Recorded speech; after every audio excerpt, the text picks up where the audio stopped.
Hi. Blood relations, రక్త సంబంధాలు తెలుగులో. నేను ఈరోజు ఇంగ్లీష్లో చెప్తాను.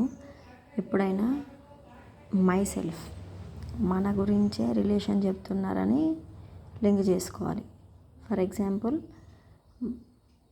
తండ్రి యొక్క తండ్రి అని క్వశ్చన్లో కనిపిస్తే నా తండ్రి యొక్క తండ్రి అని మనం అనుకోవాలన్నమాట. అలాగా ఇప్పుడు మై సెల్ఫ్. ఇక్కడ మీరు ఫీమేల్ అయితే ఫీమేల్ అనుకోండి, మేల్ అయితే మేల్ అనుకోండి. క్వశ్చన్లో ఒకవేళ రవి వాళ్ళ డాడీ అంటే రవిని మీరగా ఊహించుకుంటే మీకు ఆన్సర్ వచ్చేస్తుంది.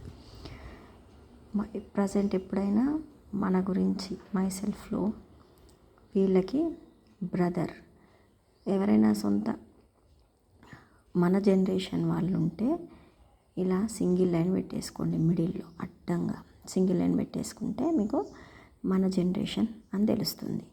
బ్రదర్ బాయ్స్ అయితేనేమో ప్లస్ పెట్టుకోండి, గర్ల్స్ అయితే మైనస్ పెట్టుకోండి. బాయ్స్ అయితే plus, girls women girl minus. Marriage అయితే రిలేషన్ ఏమో ఇలాంటి సింబల్తో పెట్టుకోండి. ఓన్లీ మ్యారేజ్ కాకుండా మన బ్లడ్ రిలేషన్ అయితేనేమో ఇలా పెట్టేసుకోండి సింగిల్ లైన్. ఇది మన జనరేషన్. ఇదేంటి నెక్స్ట్ జనరేషన్కి అయితే ఇలా పెట్టుకోండి. ఇప్పుడు నాకు ఒక కొడుకు ఉన్నాడు అనుకోండి, సన్ ప్లస్, తనకి మ్యారేజ్ అయిందనుకోండి ఈ సింబల్ పెట్టండి.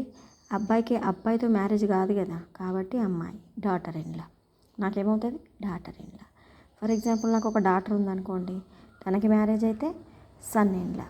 ఎప్పుడైనా సేమ్ సింబల్స్ ఇద్దరికి ఉండవు, ఎందుకంటే బాయ్కి గర్ల్తో మ్యారేజ్ అవుతుంది, గర్ల్కి బాయ్తో మ్యారేజ్ అవుతుంది. ఆ next generation grand son grand daughter. ఈ సేమ్ జనరేషన్ కాబట్టి ఈ సింబల్తో చూపిస్తున్నా, నెక్స్ట్ జనరేషన్ కాబట్టి ఈ సింబల్తో చూపిస్తున్నా. అదే ఒకవేళ మనకి ప్రీవియస్ జనరేషన్ అనుకోండి, మన ఫాదర్ మదర్ దగ్గరికి, అలా అయితేనేమో ఇలా మళ్ళీ పైనకి వేసేసుకోవాలి. వీళ్ళిద్దరు హస్బెండ్ అండ్ వైఫ్ కాబట్టి ఈ సింబల్.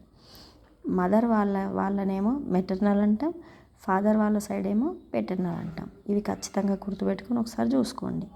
ఇప్పుడు నాకు గ్రాండ్ ఫాదర్, వీళ్ళెవరు maternal grandfather grand mother.